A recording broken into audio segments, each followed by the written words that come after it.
Labis ang panghihinayang ni Jordan Clarkson nang hindi sila makapasok sa Paris Olympics. Napaluha sa interview galit kaya siya kay Chot Reyes. Yan ang sabay-sabay nating alamin pagkatapos lamang ng intro.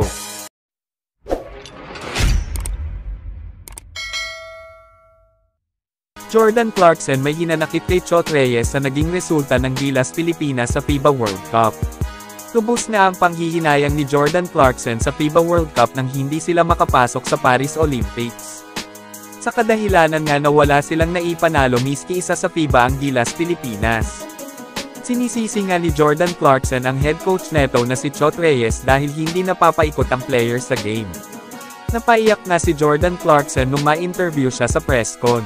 Na malungkot na sinabi na ginawa ko na talaga ang lahat, halos di na ako nagpapasub, mahabol lang ang kalaban pero wala talaga. Magaling talaga ang kalaban. Pero kaya naman may mali lang sa rotation ng mga kasama kong players.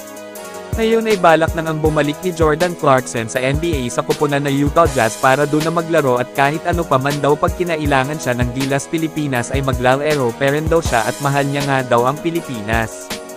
At samantalang Renz Abando may balak bumalik sa Japan D-League at dun ipagpatuloy ang career sa basketball dahil tapos na nga ang laro nila sa FIBA World Cup. At iniimbitahan ko kayo sa binyag ng aking pangalawang anak sa darating na November 12 kasabay neto ang karawan ng kagalang-galang nating konsehal na si Konsehal Joel Espinosa TULLAO. Sagot na ni Konsehal ang pulutan. Katawan lupa mo na lang ang kailangan. At dito na natatapos ang ating magandang content mga idol. At huwag mo naman kalimutan suportahan ang aking channel sa pamamagitan ng like, share, subscribe, upang ganahan pa ako gumawa ng video katulad ng ganito. Maraming salamat sa panonood.